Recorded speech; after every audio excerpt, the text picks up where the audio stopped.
कि क्या पढ़ना है सब बताते हैं, क्या नहीं पढ़ना ये कोई नहीं बताता। तो वैसे ही कौन सी हॉबी ना भरे। यूपीएससी जो भी पूछती है उसके पीछे एक पर्पस होता है ना, कि आप सीरिया में लड़ाई करने चले गए हैं और आपके पास एक भी बंदूक नहीं है, तो वहाँ पे आपका शहीद होना तय है। हॉबी अगर नहीं है तो कैसे भर सकते हैं, बट हम अगर ऐसा सोचें कि हम ना फेक हॉबी भर देते हैं और बढ़ा चढ़ा के बढ़िया से लिख देते हैं और देन उसकी अच्छी से प्रिपरेशन कर लेंगे। Hello, welcome to only IAS. हालांकि आप सभी को पता है कि मेंस 2021 का रिजल्ट आ चुका है और हमारे ओनली आईएएस कम्युनिटी मेंबर से बहुत लोग मेंस क्वालिफाई किए हैं जो कि इंटरव्यू देने जा रहे हैं। उन्हीं के लिए आज हमने एक सेशन रखा है और इस सेशन में हम ये बात करेंगे कि हॉबीज़ को चूज़ कैसे करें और हॉबीज़ को लेके कैसे अप्रोच करें, अगर उसको बताना हो या उसे हमें फिल करना हो। तो उसी विषय में आज हमारे साथ हैं आईआरएस अभिषेक वशिष्ठ जी। तो सबसे पहले मैं आपको बहुत बहुत थैंक यू बोलता हूँ कि आपने टाइम दिया। Thank you, Vero, and only IS team for inviting me so that on giving me a chance to interact with the community of the only IS. Thank you so much. So मेरा पहला question ये है कि जो interview होता है उसमें हम हॉबी पे क्यों फोकस करते हैं, या यूपीएससी जो है वो हॉबी पूछती क्यों है? हाँ वैभव, सबसे पहले हमें ये समझना होगा, यूपीएससी जो भी पूछती है उसके पीछे एक पर्पस होता है। एज ए सिविल सर्वेंट जो लाइफ होती है वो काफ़ी चैलेंजिंग होती है और बीच बीच में हमें काफ़ी ऐसी चीज़ें चाहिए होती है जिससे हम अपने आप को रिफ्रेश रख सकें। तो एक सिविल सर्वेंट की लाइफ में हॉबी का महत्व यही है कि जब भी वो चैलेंजिंग टाइम से घर वापस आता है या काम के बीच में भी वो अपने आप को रिफ्रेश कर पाए। दूसरी, जो अगर आपकी कोई हॉबी है तो आप एक चिल्ड आउट पर्सनैलिटी होते हैं और यूपीएससी मेरे हिसाब से ऐसे कैंडिडेट को चाहता है, प्रीफर करता है जो सिर्फ किताबों से न चिपके रहे, जिनके एक्स्ट्रा इंटरेस्ट भी हो, सो डैट जब वो फील्ड में जाए एज ए सिविल सर्वेंट तो वो अपना एक ऑलराउंड परफॉर्मेंस दे पाए। तो मुझे लगता है हॉबी का ये महत्व है यूपीएससी के इंटरव्यू में। ओके, सो जैसा कि आपने इम्पोर्टेंस बताया, सो इसी के इम्पोर्टेंस को देखते हुए हमने देखा कि करीब हमारे पास कल तक 10 ऐसे मेंस क्लियर बच्चों की क्वेरी आई थी कि सर मेरी कोई ऐसे हॉबी नहीं है, तो मैं क्या हॉबी स्पेसिफाई करूं, क्या मतलब उसमें क्या स्टेप लूं मैं? तो आपके हिसाब से क्या हॉबी उनको फिल करनी चाहिए? और वैभव, अगर हम यूपीएससी का डैप का परफॉर्मा देखें तो उसमें यूपीएससी ने 3 चीज़ें लिखी है: extra curricular activity, interest and hobby. वो तीनों का एक ही कॉलम है। तो इसमें थोड़ा माइन्यूट सा फर्क होता है। हॉबी इज समथिंग जिसमें हमारी इंटेंसिटी बहुत ज़्यादा होती है और हम रेगुलर टाइम इंटरवल पर उसे करते हैं। परंतु इंटरेस्ट ऐसी चीज़ होती है जिसको हम कर नहीं रहे लेकिन हमारा वो इंटरेस्ट है। फॉर एग्जाम्पल, मुझे ड्राइव पे जाना मेरा इंटरेस्ट है लेकिन मैं ड्राइविंग नहीं कर रहा, तो वो मेरी हॉबी नहीं होगी, बट वो मेरा इंटरेस्ट है। तो मुझे लगता है कि हम सभी का कोई ना कोई इंटरेस्ट जरूर होता है, क्योंकि हम ह्यूमन बीइंग हैं, हमारे इमोशंस होते हैं। हम मशीन तो है नहीं कि हमारा कोई इंटरेस्ट नहीं होगा। तो मुझे लगता है कि अगर आपकी कोई हॉबी है भी नहीं परंतु आपका इंटरेस्ट जरूर होगा। फॉर एग्जाम्पल, सिंपल सी चीज़ें हैं, जब हम यूपीएससी प्रिपरेशन में होते हैं तो हम शाम को वॉक पे चले जाते हैं। Date can be your interest और हॉबी। तो अगर आपका कोई हॉबी है भी नहीं जिससे आप रेगुलर आप नहीं कर रहे हैं परंतु आपका कोई ना कोई इंटरेस्ट जरूर होगा, तो मुझे लगता है कि इस केस में आपको बैठ के ये सोचना चाहिए कि आपका इंटरेस्ट किस चीज़ में है। वो सिंपल सी चीज़ हो सकती है, वो वॉक भी हो सकता है, वो अपने लिए आप खाना बना लेते हो तो वो कुकिंग भी हो सकता है। तो आपको उस चीज़ पे सोचने की ज़रूरत है फिर। मतलब ऐसे केस में हम बोल सकते हैं कि माइक्रो करके चलें, जैसे कि cricket and playing cricket difference हो गया। वही वही वही जितना मतलब वही है कि हम प्रिपरेशन के दौरान में सिर्फ पढ़ाई तो करते नहीं है, बीच में अपने आप को रिलैक्स करने के लिए कुछ ना कुछ हम जरूर करते हैं और जनरली हम वही चीज़ करते हैं जो हमारा इंटरेस्ट होता है। तो वही हमको पहचानने की जरूरत है और जितना माइक्रो रखेंगे ना उस चीज़ को उतना ज़्यादा अच्छा रहेगा। ओके, सो जैसा कि मतलब ये बता दिया कि जिसकी हॉबी नहीं है वो कैसे भर सकता है, बट मेरा एक क्वेश्चन और ये भी था, क्या हॉबी भरना जरूरी है? देखो, यूपीएससी ने इंटरव्यू का कोई डिफाइंड सिलेबस तो दिया नहीं है। हमारे पास प्रीलिम्स का सिलेबस होता है, हमारे पास मेंस का सिलेबस होता है। तो इंटरव्यू पहले से काफ़ी ओपन एंडेड हो जाता है। ब्रह्मांड की सभी चीज़ें आपसे वहाँ पे पूछी जा सकती हैं। और सबसे ज़्यादा डिफिकल्ट काम होता है कि आपको कुछ नहीं पता, सिलेबस नहीं पता और आप वो एग्ज़ाम देना जा रहे हैं। तो हॉबी बनने का सबसे बड़ा फ़ायदा ये होता है कि आप अपनी इंटरव्यू को थोड़ा डायरेक्टेड कर सकते हैं। फॉर एग्जांपल, अगर मैं लिखता हूँ कि मेंटरिंग मेरी हॉबी है, तो देयर इज गुड चांस कि यूपीएससी के मेंबर को मैं एक कीवर्ड दे रहा हूँ और वो उससे अपना इंटरव्यू स्टार्ट कर सकते हैं। बीच में कहीं ना कहीं वो चीज़ आ सकती है। अप्रोक्सीमेटली यूपीएससी का इंटरव्यू 30 मिनट तक चलता है, ये 20 मिनट भी हो सकता है, 35 मिनट भी होते हैं। हम एवरेज ले लें 30 मिनट। तो 30 मिनट में अगर आप 8 से 10 मिनट उस चीज़ पे अपने आप को डायरेक्ट कर पाए जिस पे आपको पता है कि पहले से पता है कि इस चीज़ पे क्वेश्चन आने वाला है, तो आपका इंटरव्यू एक अच्छा हो सकता है। परंतु अगर आप हॉबी ही नहीं भरते हैं तो यूपीएससी को आप एक मौका दे रहे हो कि आप मुझसे कुछ भी पूछ सकते हैं, और जब कुछ भी पूछते हैं तो वहाँ पे फंसने के चांस ज़्यादा हो जाते हैं। तो हॉबी इसलिए लगता है कि मुझे भरनी चाहिए, क्योंकि इससे आप अपने इंटरव्यू को एक डायरेक्शन प्रदान कर सकते हैं। जैसे हॉबी मान लीजिए हमने भर दी, और वो एक्चुअल में मेरी हॉबी भी है। मान लीजिए जैसे मेरी हॉबी है पेंटिंग, बट मुझे पेंटिंग करना पसंद, इसका मतलब ये नहीं मुझे डिटेल में पता होगा उसके बारे में। तो उसके चांसेस हो सकते हैं कि वो कुछ भी पूछ सकते हैं उसमें, चाहे मैं माइक्रो कितना भी करके चलूँ। उसको कितना डेप्थ में पढ़ना चाहिए, कितनी डेप्थ में प्रिपरेशन करनी चाहिए? तो इसके लिए मुझे लगता है जब भी आप अपनी हॉबी को मेंशन कर रहे हैं डेफ में, तो हमें कुछ चीज़ों का ध्यान रखना चाहिए। हम जितना ज़्यादा जनरल लिख देंगे ना, उतना ज़्यादा हम अपने लिए डिफिकल्टी इंक्रीज कर लेते हैं। फॉर एग्जाम्पल, वेब सीरीज़ देखना अगर मेरी हॉबी हो सकती है, परंतु मैं हर किस्म की वेब सीरीज़ तो नहीं देखूंगा, और मैंने डेफ में लिख दिया कि वॉचिंग वेब सीरीज़, तो मैंने अगेन काफ़ी जनरल चीज़ दे दी यूपीएससी को। अब वेब सीरीज़ में वो कुछ भी पूछ सकता है कि पहली वेब सीरीज़ कब आई, अब कौन सी है, कुछ भी। परंतु अगर मैं थोड़ा स्पेसिफिक कर दूँ कि क्राइम थ्रिलर देखना पसंद है, तो जितना ज़्यादा आप स्पेसिफिक करेंगे ना, उतना ज़्यादा आपका एक तो स्कोप कम हो जाएगा, और उतने ज़्यादा उसको आप डिटेल में पढ़ सकते हो। तो जब बात आती है डेप्थ की, तो मुझे लगता है कि आप जितना स्पेसिफिक अपनी हॉबी को रखो, उतना आपके लिए आसान हो जाता है, उतना आप डेप्थ में प्रिपेयर कर पाएंगे। तो मुझे इसका आंसर शायद यही हो सकता है। ओके। और अगर हम पर्टिकुलर, जैसे आपने पहले बता दिया कि हॉबी अगर नहीं है तो कैसे भर सकते हैं, बट हम अगर ऐसा सोचें कि हम ना फेक हॉबी भर देते हैं और बढ़ा चढ़ा के बढ़िया से लिख देते हैं और देन उसकी अच्छी से प्रिपरेशन कर लेंगे, तो उसमें क्या कोई इशू है या क्या चांसेस हैं, मतलब गड़बड़ हो सकती हैं? देखो, सबसे पहली बात हमें ये समझनी है कि जो यूपीएससी के बोर्ड मेंबर हैं, हमारी एज से ज़्यादा उनका एक्सपीरियंस होता है, और they are highly qualified people. वो सेक्रेटरी लेवल के आईएएस ऑफिसर्स होते हैं, तो उनको हम फेक नहीं कर सकते। अगर हमने कुछ झूठ बोला है तो देयर इज हाई चांस कि वो आपको पकड़ लेंगे। और जो बंदा इंटरव्यू में आके झूठ बोल सकता है, वो सिविल सर्विसेज की में बैठ के तो कितने ही वो करप्शन करेगा। तो the blunder you can do in your UPSC interview is to fake और लाई।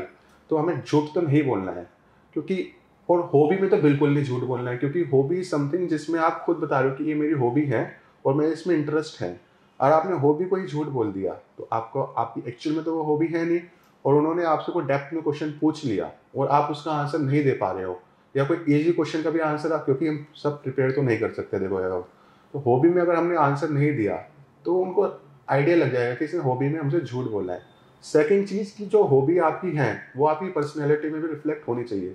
फॉर एग्जाम्पल, आपका सपोज करो किसी इंसान का वेट 90 kg है और वो जिमिंग को अपनी हॉबी लिखता है, तो वो उसकी पर्सनैलिटी के साथ मैच नहीं कर रहा है, तो उससे आइडिया लग जाएगा कि दिस पर्सन इज लाइंग। और वो आपका मतलब पूरा इंटरव्यू में फिर आप कुछ भी करना, लेकिन आपका एक नेगेटिव पॉइंट उनके हाथ में लग गया, तो it will ruin your interview. तो in my opinion you should never lie in UPSC interview, and particularly in hobby section. हमने शुरू से लेकर अभी तक हॉबी के बारे में ही बात की है, तो अगर मैं आपकी बात करूं, आपने क्या हॉबी फील किया था और उससे रिलेटेड क्या क्वेश्चंस आए थे, और क्या ऐसा भी हुआ था कि आप उसके लिए कुछ प्रिपेयर करके गए बट अनएक्सपेक्टेड चीज़ पूछ ली गई? देखो, जब मैंने अपना इंटरव्यू दिया था यूपीएससी का, तो मैंने 3 हॉबीज़ भरी थी। एक थी मेरी वॉचिंग वेब सीरीज़, एक थी प्लेइंग क्रिकेट, एंड एक थी मेरी मेंटरिंग स्कूल स्टूडेंट। तो मैंने 3 हॉबी पढ़ी थी, और तीनों में से 2 हॉबी पे मेरे से क्वेश्चन पूछा गया था। फॉर एग्जाम्पल, जब मैंने इंटरव्यू दिया तो थोड़े समय पहले एंड्रयू साइमंड्स, तो ऑस्ट्रेलियन क्रिकेटर थे, उनकी डेथ हुई थी। तो एक मेंबर ने मुझसे पूछा कि हाल फिलहाल में एक क्रिकेटर की डेथ हुई है, तो उनका नाम क्या था। तो मैंने बोला एंड्रयू साइमंड्स। तो उन्होंने फिर मुझसे उनके कॉन्ट्रीब्यूशन के बारे में पूछा ऑस्ट्रेलियन क्रिकेट टीम के लिए। तो उसके बाद जो तीसरा क्वेश्चन था, 2007 में जब इंडिया ऑस्ट्रेलिया के टूर पे गई थी, तो वहाँ पे मंकी गेट का एक कंट्रोवर्सी हो गई थी, तो उस कंट्रोवर्सी के बारे में पूछा गया। तो ये 3 क्वेश्चन मुझसे पूछे गए थे क्रिकेट के बारे में, क्योंकि मेरे जेन्युइन इंटरेस्ट है, तो आई वॉज कंफर्टेबल, मैंने कंफर्टेबली उनके आंसर दे दिया था। और दो सेकंड हॉबी थी मेरी मेंटरिंग स्कूल स्टूडेंट। तो उन्होंने मुझसे पूछा कि आपकी हॉबी स्टार्ट कैसे हुई। तो मैंने बताया कि सर, मैं गवर्नमेंट स्कूल से पढ़ाई करी थी मेरी, और सिलेक्शन के बाद मुझे अपने स्कूल में बुलाया गया था टू मोटिवेट स्टूडेंट। तो वहाँ से मतलब वो चीज़ फिर मैंने कंटिन्यूस बेसिस पे जारी रखी, और वो एज ए हॉबी डेवलप हो गई मेरी। तो ये 2-3 चीज़ें थी जो मुझसे क्वेश्चन पूछे गए थे।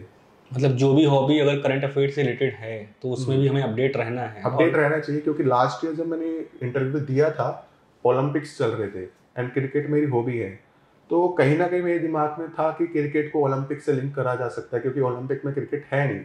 तो करंट अफेयर से मैंने प्रिपेयर करा। दो उन्होंने नहीं पूछा, but there is high chance कि वो आपसे पूछ सके कि आपकी हॉबी में कुछ भी करंट इवेंट हुआ। फॉर एग्जाम्पल इफ बैडमिंटन आपकी हॉबी है और इंडिया ने कोई इसमें ट्रॉफी जीत ली, तो वहाँ से आपसे पूछा जा सकता है। इसलिए मैंने कहा कि हॉबी में आपको कभी झूठ नहीं बोलना चाहिए, क्योंकि हॉबी में वो आपसे कुछ भी पूछ सकते हैं और आप उसका आंसर जब भी दे पाएंगे जब वो आपकी रियली में हॉबी है। तो अच्छा, हॉबी जब हम भरते हैं तो हमें क्या उसमें कोई लिमिटेशन रखनी चाहिए कि हम कितनी हॉबी भरें, और क्या बात ध्यान रखते हुए उसमें रखें, मतलब कि ये इन बातों को ध्यान रखते हुए हमें ये हॉबी डालनी चाहिए? देखो, जब हम हॉबी भरते हैं तो हमारे दो पर्पज हो सकते हैं। एक तो हम हॉबीज पे क्वेश्चन इनवाइट करना चाहते हैं और एक हम हॉबीज पे क्वेश्चन को अवॉइड करना चाहते हैं।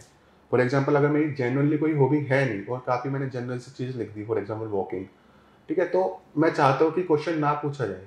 तो अगर आप वो व्यक्ति है जो चाहते हैं कि आपसे क्वेश्चन ना पूछा जाए हॉबी पे, तो आप एक हॉबी भर सकते हैं काफ़ी जनरल सी, वॉक करना। क्योंकि वॉक करना बहुत ज़्यादा अच्छी, मतलब बहुत ज़्यादा इंटरेस्टिंग या क्यूरियोसिटी वाली हॉबी नहीं है, तो मे बी एग्जामिनर उसको, इंटरव्यूअर पैनल उसको अवॉइड करके आगे चला जाए।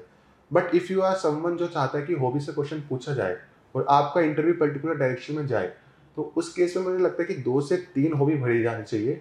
और उसमें अगर एक हॉबी थोड़ी इंटरेस्टिंग है, फॉर एग्जाम्पल अगर आप बोल देते हैं कि following India's international relation is my hobby, तो IR is very interesting topic, तो ये पक्का है कि इंटरव्यू उस पर आपका चल सकता है। आई नो माई फ्रेंड, उसने यही हॉबी भरी थी अपना फॉरेन रिलेशन वाली, और उसका लगभग 70 to 75% इंटरव्यू इसी पे चला गया था। तो इट्स डिपेंड कि आप इंटरव्यूअर को चाहते हैं हॉबी में पूछे या ना पूछे। अगर आप चाहते हैं पूछे तो उस केस में आप 2 से 3 हॉबी भर सकते हैं, और आप क्वेश्चंस को अवॉइड करके आगे बढ़ना चाहते हैं तो उसमें एक हॉबी आप जनरल से भर के छोड़ सकते हैं। मतलब कि जैसे कि आपने बताया कि आपके फ्रेंड ने वो इंटरनेशनल रिलेशन का भरा था, तो मतलब कहीं ना कहीं अगर हमारे पास कुछ ऐसी चीज़ है तो हमें वो कंसंट्रेट करके फिल करना चाहिए, जिससे कि हम ये खुद डायरेक्ट कर पाएंगे कि मोस्ट ऑफ द इंटरव्यू में टाइम किस तरफ जाएगा जिसमें मुझे ज़्यादा नॉलेज है। वही है इंटरव्यू का, ऐसे कि सिलेबस तो हमें कुछ दिया नहीं गया है, और हम कुछ मतलब ऐसा है ना कि आप सीरिया में लड़ाई करने चले गए हैं और आपके पास एक भी बंदूक नहीं है, तो वहाँ पे आपका शहीद होना तय है। एटलीस्ट आप अपने साथ एक बंदूक लेके जा सकते हैं। वो आपकी हॉबी हो सकती है, वो आपकी लीडरशिप क्वालिटी हो सकती है, वो कोई भी टाइप में ऐसी चीज़ हो सकती है जो सामने वाले को इंटरेस्टिंग लग जाए और 30 में से 8 से 10 मिनट आपको उसके ऊपर डिस्कशन हो जाए। तो हॉबी और डेव का मेन रोल यही है, आप जितना इंटरेस्टिंग अपने डेव को बना पाए उतने ही आपके लिए इंटरव्यू की प्रिपरेशन आसान हो जाती है और इंटरव्यू में उतनी चीज़ें आपके लिए डायरेक्टेड हो जाती है। Okay, so great. मतलब मेरा लास्ट जो क्वेश्चन है ये है कि जैसे यूपीएससी में भी बोलते हैं हम लोग कि क्या पढ़ना है सब बताते हैं, क्या नहीं पढ़ना ये कोई नहीं बताता, तो वैसे ही कौन सी हॉबी ना भरे, कुछ इसको लेकर? देखो, हॉबी आपकी कोई भी हॉबी हो सकती है, तो आपको अपनी हॉबी से शर्माना नहीं चाहिए। पहली बात तो यही, आपको लग सकता है कि हॉबी भरने लायक नहीं है, परंतु इस केस में आप किसी सीनियर से या किसी अच्छे इंस्टीट्यूट से कांटेक्ट करके पूछ सकते हैं कि ये हॉबी काम की है नहीं। पर जनरली जितना मैंने अपने एक्सपीरियंस में सीखा है लोगों से बात करके, सब ने मुझको एक बात कही थी कि चाइल्डिश हॉबी ना भरे। फॉर एग्जाम्पल बचपन में हमें कोइन कलेक्ट करना हमारी हॉबी होती थी, तो मतलब चाइल्डिश चीज़ों को हम अवॉइड कर सकते हैं कि टॉकिंग टू पीपल, मतलब लोगों से बात करना मेरी हॉबी है, वो तो हम वैसे भी करते हैं, ये आपकी हॉबी नहीं हो सकती। तो हालांकि इसका कोई मैं पर्टिकुलर आंसर नहीं दे सकता, क्योंकि कोई हॉबी अच्छी या बुरी नहीं होती, but you can do one thing कि आप चाइल्डिश हॉबी को अवॉइड कर सकते हैं।